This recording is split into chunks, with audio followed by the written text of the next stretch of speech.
सुप्रभात दर्शक बंधु आज हूँ गुरुवार दिन अगस्ट मास 28 तारिख। आसतु जानिबा आज संपूर्ण खबर और देश दुनिया सब बड़ खबर उपर नजर पकाइबा। ता पूर्व चैनल रे नुआ आसीथिले चैनल को सब्सक्राइब करी पाखरे आसुथिबा बेल आइकन को ऑन करी रखंतु प्रतिदिन एमिति न्यूज वीडियो सर्वप्रथमे देखिबा पई। तेबे आसंतु आज गुरुत्वपूर्ण खबर गुड़िक उपर नजर पकाइबा। आज प्रथम खबर रही बंद हो मागणा गहम चाउल अगस्ट 31 पूर्व सारी दिंतु एही काम।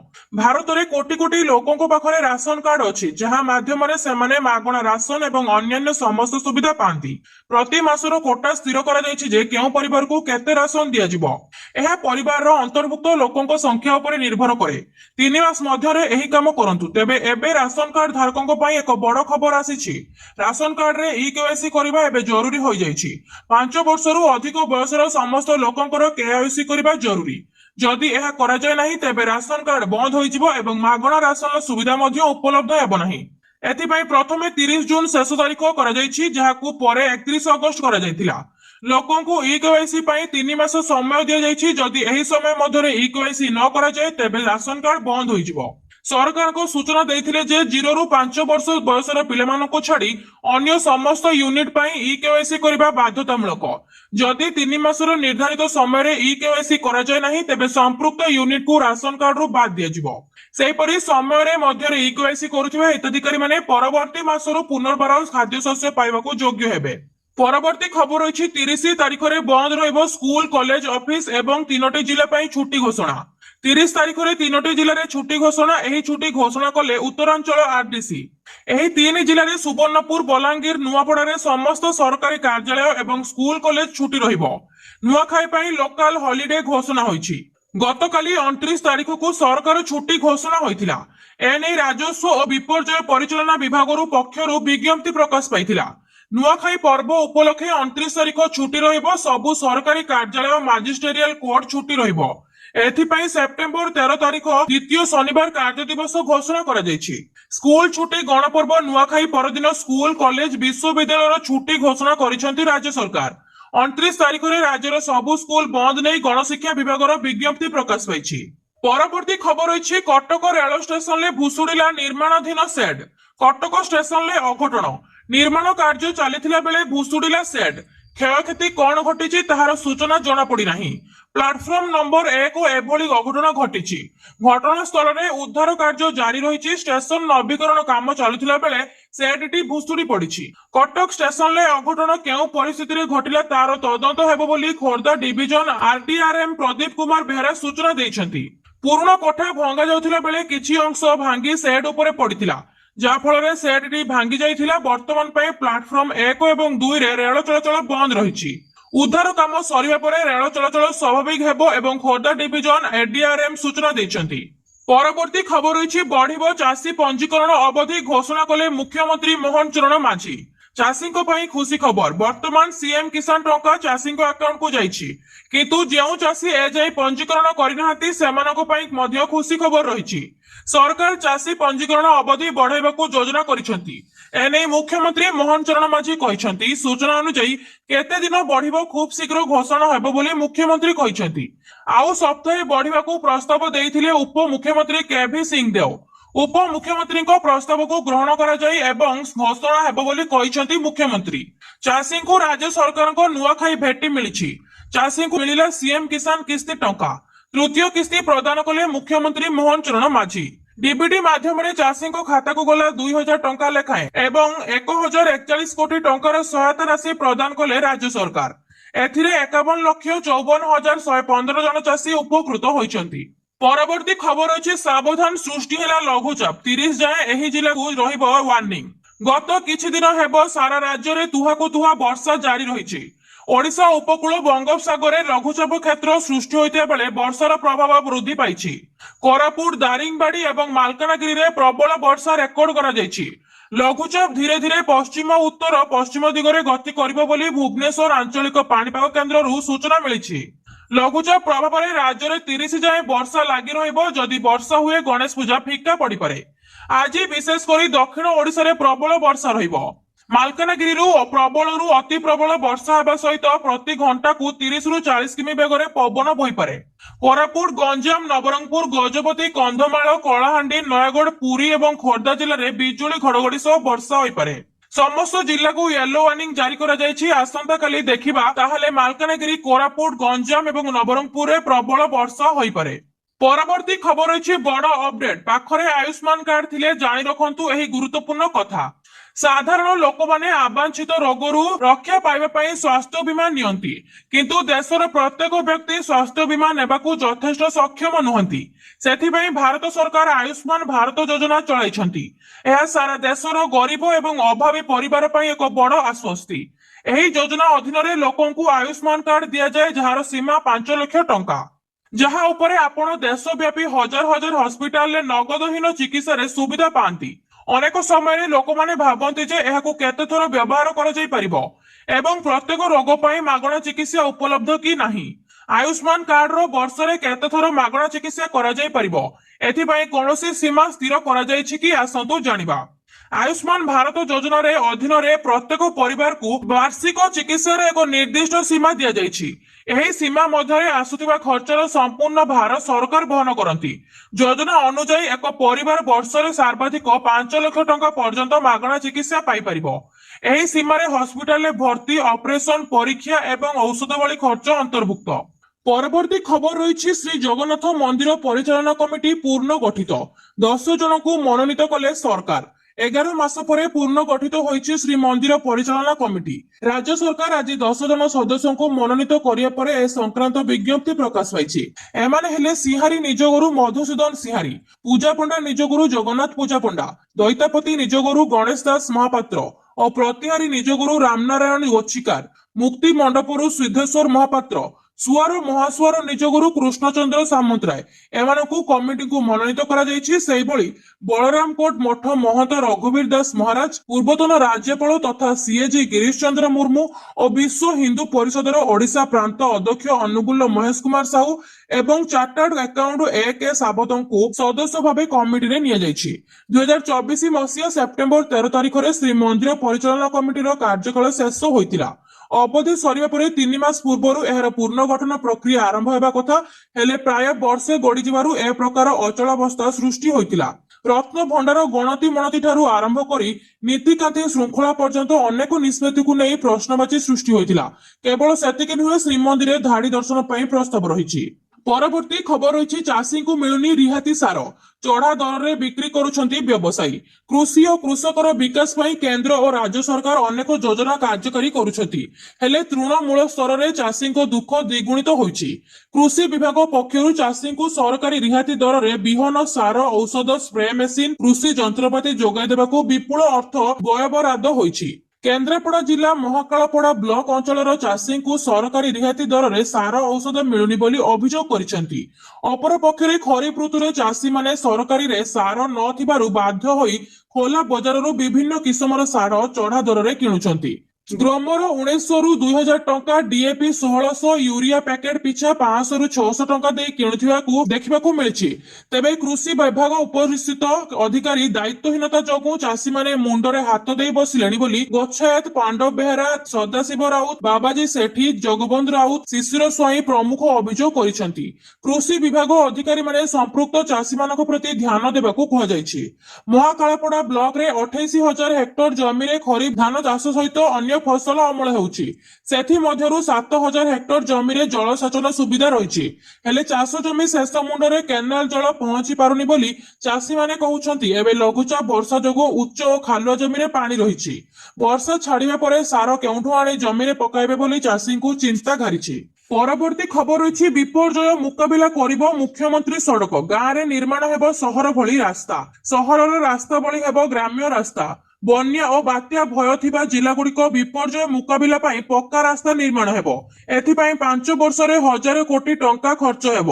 ରାସ୍ତାରେ ଓସାର ଓ ଉଚ୍ଚତା ବଢିବ, ଡ୍ରେନେଜ ବ୍ୟବସ୍ଥା ରହିବ ଓ ସୁରକ୍ଷା ପାଚେରୀ ମଧ୍ୟ ଦୁଇପଟେ ରହିବ।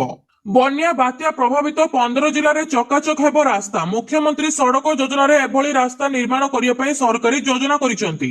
ଏନେଇ ଗ୍ରାମ୍ୟ ଉନ୍ନୟନ ବିଭାଗ ପକ୍ଷରୁ ବିଜ୍ଞପ୍ତି ପ୍ରକାଶ ପାଇଛି।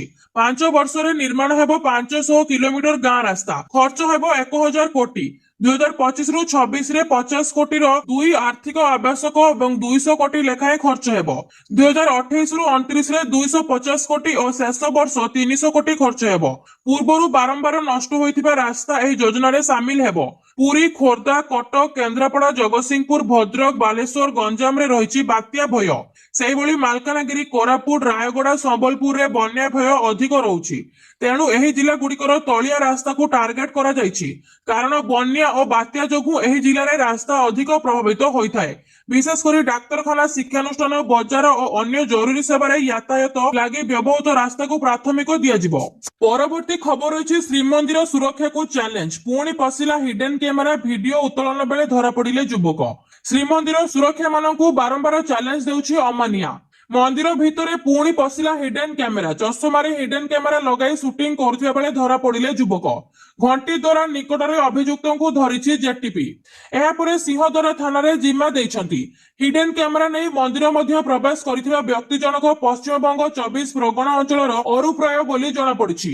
ସୂଚନା ମୁତାବକ ବୁଧବାର ସକାଳେ ଅରୁପ ପରିବାର ସହିତ ମହାପ୍ରଭୁଙ୍କ ଦର୍ଶନ ପାଇଁ ଶ୍ରୀମନ୍ଦିର ଆସିଥିଲେ। ଦର୍ଶନ ପାଇଁ ଯିବା ବେଳେ ଚଷମା ସଂଯୁକ୍ତ ହିଡେନ କ୍ୟାମେରା ଶ୍ରୀମନ୍ଦିରକୁ ନେଇ ପ୍ରବେଶ କରିଥିଲେ। ହିଡେନ କ୍ୟାମେରାରେ ଶ୍ରୀମନ୍ଦିର ଭିତରେ ସୁଟିଂ କରୁଥିବା ବେଳେ ସୁରକ୍ଷା କର୍ମୀଙ୍କ ସନ୍ଦେହ କରିଥିଲେ। ତେବେ ଯାଞ୍ଚ ପରେ ସମ୍ପୃକ୍ତ ବ୍ୟକ୍ତି ଜଣକ ହିଡେନ କ୍ୟାମେରାର ଶ୍ରୀମନ୍ଦିର ଭିତରର ଭିଡିଓ କରୁଥିବାର ଜଣାପଡିଥିଲା। ତାଙ୍କୁ ପ୍ରଥମେ ଗାରଦ ଓ ପରେ ସିଂହଦ୍ୱାର ଥାନାରେ ପଚରାଉଚରା କରାଯାଉଛି। ସେପଟେ ପୁରୀ ଏସପି କହିଛନ୍ତି ଶ୍ରୀମନ୍ଦିର ଭିତରେ ହିଡେନ କ୍ୟାମେରା ନେଇ ଯାଇଥିବା ବ୍ୟକ୍ତିଙ୍କୁ ଅଟକ ରଖି ପଚରାଉଚରା କରାଯାଉଛି। ପରବର୍ତ୍ତୀ ଖବର ରହିଛି ଏଟିଏମ୍ ଏବଂ ୟୁପିଆଇ ରୁ ଉଠାଇ ପାରିବେ ପିଏଫ ଟଙ୍କା। ଇପିଏଫଓ 3.0 ସବୁ ସମସ୍ୟାର ଅନ୍ତ। କର୍ମଚାରୀ ଭବିଷ୍ୟ ନିଧି ପାଣ୍ଠି ସଂଗଠନରେ ଏହାର 8 କୋଟିରୁ ଅଧିକ ସଦସ୍ୟ ପାଇଁ ଇପିଏଫଓ 3.0 ନାମକ ଏକ ନୂତନ ଡିଜିଟାଲ ପ୍ଲାଟଫର୍ମ ଆସୁଛି। ଏହି ନୂତନ ବ୍ୟବସ୍ଥା ସହିତ ପିଏଫ ସମ୍ବନ୍ଧୀୟ ସେବାଗୁଡିକ ଏବେ ସହଜ, ଦ୍ରୁତ ଏବଂ ଅଧିକ ସ୍ୱଚ୍ଛ ହୋଇଯିବ। ପ୍ରାରମ୍ଭରେ ଏହା ଜୁନ ମାସରେ ଆରମ୍ଭ ହେବାର ଥିଲା, କିନ୍ତୁ ବୈଷୟିକ ତଦନ୍ତ ଯୋଗୁଁ ସାମାନ୍ୟ ବିଳମ୍ବ ହୋଇଛି। ଇନଫୋସିସ, ୱିପ୍ରୋ ଏବଂ ଟିଏସସି ଭଳି ବଡ ଆଇଟି କମ୍ପାନୀ ଗୁଡିକ ଏହି ପ୍ରକଳ୍ପ ଉପରେ କାମ କରୁଛନ୍ତି। ଗଣମାଧ୍ୟମ ରିପୋର୍ଟ ଅନୁସାରେ ତଦନ୍ତ ଯୋଗୁଁ ଲଞ୍ଚ ବିଳମ୍ବ ହୋଇଛି, କିନ୍ତୁ ଅଧିକାରୀମାନେ କହିଛନ୍ତି ଯେ ନୂତନ ପ୍ଲାଟଫର୍ମ ଖୁବ୍ ଶୀଘ୍ର ସଦସ୍ୟଙ୍କୁ ଉପଲବ୍ଧ ହେବ। ଏହି ଆଧୁନିକ ବ୍ୟବସ୍ଥା ଭବିଷ୍ୟତରେ ପିଏଫ ସେବାଗୁଡିକୁ ଆହୁରି ସରଳ, ଦ୍ରୁତ ଏବଂ ନିର୍ଭରଯୋଗ୍ୟ କରିବ। ଏଟିଏମ୍ ରୁ ସିଧାସଳଖ ପିଏଫ ଟଙ୍କା। ଏହି ନୂତନ ବ୍ୟବସ୍ଥାରେ ଆପଣ ସିଧାସଳଖ ଏଟିଏମ୍ ରୁ ଆପଣଙ୍କ ପିଏଫ ଟଙ୍କା ଉଠାଣ କରିପାରିବେ। ଏଥିପାଇଁ ଆପଣଙ୍କୁ କେବଳ ଆପଣଙ୍କର ଆଧାର କାର୍ଡକୁ ବ୍ୟାଙ୍କ ଆକାଉଣ୍ଟ ସହିତ ଲିଙ୍କ କରିବାକୁ ପଡିବ ଏବଂ ୟୁନିଭର୍ସାଲ ଆକାଉଣ୍ଟ ନମ୍ବର ସକ୍ରିୟ କରିବାକୁ ପଡିବ। ଏହା ସାହାଯ୍ୟରେ ଆପଣ ଏବେ ଅଫିସ ନ ଯାଇ ମଧ୍ୟ ଆପଣଙ୍କର ପିଏଫ ଆକାଉଣ୍ଟରୁ ଟଙ୍କା ଉଠାଣ କରିପାରିବେ। ଇପିଏଫଓ 3.0 ରେ ୟୁପିଆଇ ମାଧ୍ୟମରେ ଟଙ୍କା ଉଠାଣ କରିବାର ସୁବିଧା ମଧ୍ୟ ରହିବ। ପରବର୍ତ୍ତୀ ଖବର ରହିଛି ଧାନ ବେପାରୀଙ୍କୁ କୃଷି ମନ୍ତ୍ରୀଙ୍କ ଚରମ ବାଣୀ। ଓଡ଼ିଶାର ଚାଷୀଙ୍କ ଫାଇଦାରେ ବାଧକ ଦେଲେ ହେବ କାର୍ଯ୍ୟାନୁଷ୍ଠାନ। ପଞ୍ଜୀକରଣ ଅବଧି ବୃଦ୍ଧି କରିବା ଦାବି ଭିତରେ ଧାନ ବେପାରୀଙ୍କ ଚରମ ବାଣୀ ଶୁଣାଇଛନ୍ତି କୃଷି ମନ୍ତ୍ରୀ। ମୁଖ୍ୟମନ୍ତ୍ରୀଙ୍କ ସମ୍ମୁଖରେ କହିଛନ୍ତି ଛତିଶଗଡ଼ରୁ ଧାନ ଆଣି ବେପାରୀମାନେ ଓଡ଼ିଶାରେ ବିକ୍ରି କରୁଛନ୍ତି। ଯେଉଁମାନେ ଏଭଳି କରୁଛନ୍ତି ସେମାନଙ୍କ ବିରୋଧରେ ଶୂନ୍ୟ ସହନଶୀଳ ନୀତି ଗ୍ରହଣ କରାଯାଇ ଦୃଢ କାର୍ଯ୍ୟାନୁଷ୍ଠାନ ନିଆଯିବ। ଆବଶ୍ୟକ ପଡ଼ିଲେ ସେମାନଙ୍କୁ ସିଧା ଜେଲରେ ଭର୍ତ୍ତି କରାଯିବ ବୋଲି ଉପମୁଖ୍ୟମନ୍ତ୍ରୀ କନକ ବର୍ଦ୍ଧନ ସିଂହଦେଓ କହିଛନ୍ତି। ସେ ଆହୁରି ମଧ୍ୟ କହିଛନ୍ତି ଓଡ଼ିଶା ସରକାର ଇନପୁଟ ସବସିଡି ବାବଦକୁ 800 ଟଙ୍କା ଦେଉଛନ୍ତି। ତେଣୁ ବେପାରୀ ଏହାର ଫାଇଦା ଉଠାଇବାକୁ ଛତିଶଗଡ଼ରୁ ଧାନ ଉଠାଉଛନ୍ତି। ଓଡ଼ିଶାର ଅନେକ ଚାଷୀ ଧାନ ବିକ୍ରି କରିପାରୁନଥିବାରୁ ଅଭିଯୋଗ ଆଣୁଥିବା ବେଳେ ଛତିଶଗଡ଼ରୁ ଧାନ ଆଣି ବେପାରୀ ବିକ୍ରି କରିବାକୁ ସହଜରେ ଗ୍ରହଣ କରିପାରୁନାହାନ୍ତି ଚାଷୀ। ପରବର୍ତ୍ତୀ ଖବର ରହିଛି ବିଦ୍ୟୁତ ଅଣ୍ଡରଗ୍ରାଉଣ୍ଡ ପାଇଁ 8,000 କୋଟି ଟଙ୍କା କେନ୍ଦ୍ରକୁ ସହାୟତା ମଗାଯାଇଛି। ବିଦ୍ୟୁତ ଅଣ୍ଡରଗ୍ରାଉଣ୍ଡ ନେଇ ପ୍ରତିକ୍ରିୟା ରଖିଛନ୍ତି ରାଜସ୍ୱ ମନ୍ତ୍ରୀ ସୁରେଶ ପୂଜାରୀ। ମନ୍ତ୍ରୀ କହିଛନ୍ତି ପ୍ରାକୃତିକ ବିପର୍ଯ୍ୟୟ ନେଇ ବିଦ୍ୟୁତ ଅଣ୍ଡରଗ୍ରାଉଣ୍ଡ ପାଇଁ 8,000 କୋଟି ଟଙ୍କା କେନ୍ଦ୍ରକୁ ସହାୟତା ମଗାଯାଇଛି। ପ୍ରାକୃତିକ ବିପର୍ଯ୍ୟୟର ମୁକାବିଲା ପାଇଁ ସବୁ ସ୍ତରରେ ସରକାର ଆରମ୍ଭ କରିଛନ୍ତି ପ୍ରସ୍ତୁତି। ବନ୍ୟା ବାତ୍ୟା ସମ୍ପର୍କରେ ଆଗୁଆ ସୂଚନା ଯେଉଁଭଳି ଭାବରେ ବର୍ତ୍ତମାନ ଦିଆଯାଉଛି ତାଠାରୁ ଆହୁରି ଅତ୍ୟାଧୁନିକ ଯନ୍ତ୍ରପାତି ଲଗାଇ ଟିକନିକ ସୂଚନା ଦିଆଯିବ। ଏହା ସହ ସମ୍ବଲପୁର, ବାଲେଶ୍ୱରରେ ଏହାର କେନ୍ଦ୍ର ବସାଯିବ। ଏଥିପାଇଁ ପ୍ରାୟ 150 କୋଟିର ବ୍ୟୟ ବରାଦ ହେବ। ଏହା ସହ ବନ୍ୟା ବାତ୍ୟା ସମୟରେ ଯେଉଁଭଳି ବିଶେଷ କରି ବିଦ୍ୟୁତ ବିଭାଗର କ୍ଷତି ହୁଏ, ଏଣୁ କେବୁଲ ସବୁ ଅଣ୍ଡରଗ୍ରାଉଣ୍ଡ କରିବା ପାଇଁ ପ୍ରାୟ 8,000 କୋଟି ଟଙ୍କା ଖର୍ଚ୍ଚ ସହ ରାସ୍ତାଘାଟ କିଭଳି କ୍ଷତି ନ ହେବ ସେ ସମସ୍ତ ବିଷୟରେ ରାଜସ୍ୱ ବିଭାଗ ଚିନ୍ତା କରିଛି। ଆଗାମୀ ଦିନରେ ରାଜ୍ୟବାସୀଙ୍କ ପାଇଁ ସମସ୍ତ ବ୍ୟବସ୍ଥା କରାଯିବ ବୋଲି ରାଜସ୍ୱ ମନ୍ତ୍ରୀ କହିଛନ୍ତି। ପରବର୍ତ୍ତୀ ଖବର ଅଛି ଶସ୍ତା ଶସ୍ତା ଶସ୍ତା, ଖାଦ୍ୟଠୁ ପୋଷକ ପର୍ଯ୍ୟନ୍ତ ସବୁ ହେବ ଶସ୍ତା। ଦିୱାଲି ଉପହାର ଦେବେ ସରକାର, ଜାଣନ୍ତୁ ତାଲିକାରେ କଣ ସବୁ ରହିଛି। ଖାଦ୍ୟଠୁ ନେଇ ପୋଷାକ ପର୍ଯ୍ୟନ୍ତ ଏବେ ସବୁ ହେବ ଶସ୍ତା। ସମସ୍ତଙ୍କୁ ଦିୱାଲି ଉପହାର ଦେବେ ସରକାର। ଯେତେବ ଖୁବ୍ ଶୀଘ୍ର ଜିଏସଟି ହାର ପରିବର୍ତ୍ତନ ହେବାକୁ ଯାଉଛି। ଜିଏସଟି ହାର ମାତ୍ର 2ଟି ସ୍ଲାବକୁ ହ୍ରାସ କରାଯିବ। ସରକାରଙ୍କର ଏହି ନିଷ୍ପତ୍ତି ଯୋଗୁଁ ଖାଦ୍ୟଠାରୁ ଆରମ୍ଭ କରି ପୋଷାକ ଏବଂ ଘର ନିର୍ମାଣ ପର୍ଯ୍ୟନ୍ତ ସବୁକିଛିର ମୂଲ୍ୟ ହ୍ରାସ ପାଇବ। ଆସନ୍ତା ମାସରେ ଜିଏସଟି ପରିଷଦରେ ଏକ ବୈଠକ ଅନୁଷ୍ଠିତ ହେବାକୁ ଯାଉଛି। ଜିଏସଟି ହାର ପରିବର୍ତ୍ତନ ହେବାକୁ ଯାଉଛି। ତେବେ ଏହି ବୈଠକରେ ଜିଏସଟି ହାର ହ୍ରାସ ସମ୍ପର୍କରେ ଆଲୋଚନା କରାଯିବ। ଜିଏସଟିର 4ଟି ସ୍ଲାବ 5%, 12%, 18% ଏବଂ 28%କୁ ହ୍ରାସ କରି 2ଟି ସ୍ଲାବ ଅର୍ଥାତ୍ 5% ଏବଂ 18% କରାଯିବ। ଏହି ପରିବର୍ତ୍ତନ ଦୈନନ୍ଦିନ ଅତ୍ୟାବଶ୍ୟକ ଜିନିଷଗୁଡ଼ିକୁ ଶସ୍ତା କରିବ। କଣ ଶସ୍ତା ହେବ? ଜିଏସଟି ପରିଷଦ ବୈଠକ ସେପ୍ଟେମ୍ବର 3ରୁ 4ରେ ଅନୁଷ୍ଠିତ ହେବ। ଜିଏସଟି ହାର ହ୍ରାସ ପରେ କେଉଁ ଜିନିଷ ଶସ୍ତା ହେବ ତାହା ବୈଠକରେ ନିଷ୍ପତ୍ତି ନିଆଯିବ। ଏହା ବିଶ୍ୱାସ କରାଯାଉଛି ଯେ ପୋଷାକକୁ 5% ଜିଏସଟି ହାରରେ ଅନ୍ତର୍ଭୁକ୍ତ କରାଯାଇପାରେ। ସିମେଣ୍ଟ ଉପରେ ଜିଏସଟି ସ୍ଲାବକୁ ମଧ୍ୟ 28ରୁ 18କୁ ହ୍ରାସ କରାଯାଇପାରେ। ରିପୋର୍ଟ ଅନୁଯାୟୀ ସେଲୁନ ଏବଂ ବ୍ୟୁଟି ପାର୍ଲର, ଜୀବନ ଏବଂ ସ୍ୱାସ୍ଥ୍ୟ ବୀମା ଉପରେ ମଧ୍ୟ ଟିକସ ପରିବର୍ତ୍ତନ ହୋଇବା 5% ସ୍ଲାବରେ ଅଣାଯାଇପାରିବ। ପରବର୍ତ୍ତୀ ଖବର ରହିଛି ମୁଖ୍ୟମନ୍ତ୍ରୀ ମୋହନ ମାଝୀଙ୍କ କ୍ୟାବିନେଟରେ ସୁନା ଅଛି। ସିଏମ କିଷାନ ଟଙ୍କା ସହାୟତା ପ୍ରଦାନ କାର୍ଯ୍ୟକ୍ରମରେ ଉପମୁଖ୍ୟମନ୍ତ୍ରୀ କେଭି ସିଂହଦେଓଙ୍କ ବୟାନକୁ ନେଇ ବଢିଲା ଚର୍ଚ୍ଚା। କହିଲେ ମୁଖ୍ୟମନ୍ତ୍ରୀ ମୋହନ ମାଝୀଙ୍କ କ୍ୟାବିନେଟରେ ସୁନା ଅଛି। ସେ ନିଜକୁ ସେହି ସୁନା ବୋଲି କହିଛନ୍ତି କନକ ବର୍ଦ୍ଧନ ସିଂହଦେଓ। ସଭାସ୍ଥଳରେ କେଭି କହିଛନ୍ତି ଏ ସରକାର ଲୋକଙ୍କ ସରକାର। ଏ ସରକାରରେ କାହା ସହ କାହାର ଭେଦଭାବ ନାହିଁ, ହେଲେ ଟିକେ ଫରକ ରହିଛି। ସେ କହିଛନ୍ତି ଯେତେବେଳେ ମୁଁ ମୁଖ୍ୟମନ୍ତ୍ରୀଙ୍କ ସହିତ ଠିଆ ହୁଏ ସେତେବେଳେ ସେ ଛୋଟ ଆଉ ମୁଁ ଡେଙ୍ଗା। ମୁଁ ଯେତେବେଳେ ତାଙ୍କ ସହିତ କଥା ହୁଏ ଆଖି ତଳକୁ କରି କଥା ହୁଏ, ସେ ଆଖି ଉପରକୁ କରି କଥା ହୁଅନ୍ତି। ଏହା ପ୍ରଭୁଙ୍କ ଲୀଳା। ଜମିକୁ ଏବଂ ମାଟିକୁ ଅନାଇ ଚାଲିବା ଦରକାର। ଆମର ରାଜ୍ୟରେ ଭରପୁର ଖଣି ଖାଦାନ ଅଛି। 4ଟି ଜିଲ୍ଲାରେ ସୁନା ଅଛି ଏବଂ ମୋହନ ସରକାରଙ୍କ କ୍ୟାବିନେଟରେ ଗୋଟେ ସୁନା ହେଉଛି ମୁଁ। ଏମିତି କହିଛନ୍ତି ଉପମୁଖ୍ୟମନ୍ତ୍ରୀ। ପରବର୍ତ୍ତୀ ଖବର ଅଛି ଚିନ୍ମୟ ସାହୁଙ୍କୁ ଯୁବ ଓ ଇସ୍ପିତା ସାହୁଙ୍କୁ ଛାତ୍ର ବିଜେଡି ଦାୟିତ୍ୱ। ବିଳମ୍ବ ହେଲେ ମଧ୍ୟ ଛାମୁଆ ସଂଗଠନର ପୂର୍ଣ୍ଣ ବିନ୍ୟାସ ପ୍ରକ୍ରିୟା ଆରମ୍ଭ କରିଛି ବିଜେଡି। ଉତ୍କଳ ବିଶ୍ୱବିଦ୍ୟାଳୟର ପୂର୍ବତନ ଛାତ୍ର ସଂସଦ ସଭାପତି ଚିନ୍ମୟ ସାହୁଙ୍କୁ ଯୁବ ବିଜେଡି ସଭାପତି ଭାବେ ନିଯୁକ୍ତି ଦେଇଛି ଦଳ। ସେହିପରି ଉତ୍କଳ ବିଶ୍ୱବିଦ୍ୟାଳୟର ପୂର୍ବତନ ଛାତ୍ର ସଂସଦ ସାଧାରଣ ସମ୍ପାଦିକା ତଥା ରମାଦେବୀ ମହିଳା ବିଶ୍ୱବିଦ୍ୟାଳୟର ପୂର୍ବତନ ଛାତ୍ରୀ ସଂସଦ ସଭାନେତ୍ରୀ ଇସ୍ପିତା ସାହୁ ଛାତ୍ର ବିଜେଡି ସଭାପତି ଭାବେ ନିଯୁକ୍ତି ମିଳିଛି। ଏନେଇ ବିଜେଡି ସଭାପତି ନବୀନ ପଟ୍ଟନାୟକଙ୍କ ଅନୁମୋଦନ ପରେ ଦଳ ପକ୍ଷରୁ ବିଜ୍ଞପ୍ତି ପ୍ରକାଶ ପାଇଛି। ପ୍ରାୟ ବର୍ଷେ ପରେ ପୂର୍ଣ୍ଣ ନିଯୁକ୍ତି ପାଇଛନ୍ତି ବିଜେଡିର ଯୁବ ଏବଂ ଛାତ୍ର ସଂଗଠନର ସଭାପତି। ଚିନ୍ମୟ ସାହୁ ବିଜୁ ଯୁବ ଜନତା ଦଳର ସଭାପତି ନିଯୁକ୍ତି ହୋଇଛନ୍ତି। ସେହିପରି ଇସ୍ପିତା ସାହୁ ବିଜୁ ଛାତ୍ର ଜନତା ଦଳ ସେନାଭାତ୍ରୀ ଏବଂ ସଭାନେତ୍ରୀ ନିଯୁକ୍ତି ହୋଇଛନ୍ତି। ବିଜେଡି ସଭାପତି ନବୀନ ପଟ୍ଟନାୟକ ଏହି ନିଯୁକ୍ତି ଦେଇଛନ୍ତି। ଏହା ସହିତ ଉଭୟ ଯୁବକ ଏବଂ ଛାତ୍ର ସଂଗଠନର ଜଣେ ଲେଖାଏଁ ବରିଷ୍ଠ ସାଧାରଣ ସମ୍ପାଦକ ଓ 3 ଜଣ ଲେଖାଙ୍କୁ ସାଧାରଣ ସମ୍ପାଦକ ନିଯୁକ୍ତି କରିଛନ୍ତି ନବୀନ। ଚାନ୍ଦବାଲି ବିଧାୟକ ବୌମ୍ୟାକେଶର ରାୟଙ୍କୁ ବିଜୁ ଯୁବ ଜନତା ଦଳର ବରିଷ୍ଠ ସାଧାରଣ ସମ୍ପାଦକ ନିଯୁକ୍ତି ହୋଇଛନ୍ତି। ରାଜେନ୍ଦ୍ର କୁମାର ସାହୁ, ଅମରେଶ ପତ୍ରୀ ଓ ସଞ୍ଜିତ ମହାନ୍ତିଙ୍କୁ ସାଧାରଣ ସମ୍ପାଦକ ଭାବେ ନିଯୁକ୍ତି ହୋଇଛି। ପରବର୍ତ୍ତୀ ଖବର ରହିଛି ସିଡିଏସ୍ ଅନିଲ ଚୌହାନଙ୍କ ବୟାନ ଭାରତ ଶାନ୍ତିପ୍ରିୟ ଦେଶ କିନ୍ତୁ ଶାନ୍ତିବାଦୀ ନୁହଁ। Chief of defence staff general Anil Chauhan ମଙ୍ଗଳବାର ଏକ ବଡ଼ ବୟାନ ଦେଇଛନ୍ତି। ସେ କହିଛନ୍ତି ଭାରତ ଶାନ୍ତିପ୍ରିୟ ଦେଶ କିନ୍ତୁ ଆମେ ଶକ୍ତିବାଦୀ ନୁହଁ। ଦେଶର 3 ସେନା ସବୁବେଳେ ଯୁଦ୍ଧ ଲାଗି ପ୍ରସ୍ତୁତ ରହିଛି। ମଧ୍ୟପ୍ରଦେଶର ମଉସ୍ଥିତ ଆମିରୱାର କଲେଜରେ ଆୟୋଜିତ ରଣ ସମ୍ବାଦ 2025 କାର୍ଯ୍ୟକ୍ରମରେ ଏହା ପ୍ରକାଶ କରିଛନ୍ତି। ଲାଟିନ ଭାଷାରେ ଏକ ଉଦ୍ଧୃତିର ହିନ୍ଦୀ ଅନୁବାଦନ ଉଲ୍ଲେଖ କରି କାର୍ଯ୍ୟକ୍ରମରେ ସିଡିଏସ୍ କହିଥିଲେ ଯେ ଯଦି ଆପଣ ଶାନ୍ତ ରହୁଛନ୍ତି ତେବେ ଯୁଦ୍ଧ ଲାଗି ପ୍ରସ୍ତୁତ ହୁଅନ୍ତୁ, କାରଣ ଶକ୍ତି ଦ୍ୱାରା ହିଁ ଶାନ୍ତ ଆସିପାରିବ। ତେବେ ଭାରତ ସବୁବେଳେ ଶାନ୍ତିର ପକ୍ଷରେ ଆସିଛି। ଆମେ ଏକ ଶାନ୍ତିପ୍ରିୟ ଦେଶ କିନ୍ତୁ ଶାନ୍ତିବାଦୀ ନୁହଁ। ଶତ୍ରୁ ପକ୍ଷ ଏଥିନେଇ ଭୁଲ ଧାରଣା ପୋଷଣ କରିବାକୁ ଅନୁଚିତ। ଅପରେସନ ସିନ୍ଦୁର ଭଳି ଆଧୁନିକ ଯୁଗର ଯୁଦ୍ଧରୁ ଆମେ ଅନେକ ଶିକ୍ଷା ଲାଭ କରିଛୁ। ସେଥିମଧ୍ୟରୁ ଅଧିକାଂଶ ଉପରେ ଏବେ ଗୁରୁତ୍ୱ ଦିଆଯାଉଛି। ଏହି ଅପରେସନ ଏବେ ବି ଜାରି ରହିଛି। ସେହିପରି ଗୀତା ଓ ମହାଭାରତରେ ଯୁଦ୍ଧ ନୀତିରୁ ସବୁଠୁ ଭଲ ଉଦାହରଣ ରହିଛି।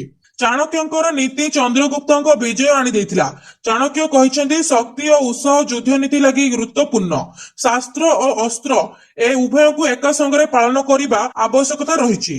ପରବର୍ତ୍ତୀ ଖବର ରହିଛି ପିଏମ ସ୍ୱନିଧି ଯୋଜନାର ପୂର୍ଣ୍ଣ ଗଠନ ଏବଂ ଋଣ ଅବଧି ସମୟ ବଢାଇବାକୁ କ୍ୟାବିନେଟ ମଞ୍ଜୁରୀ।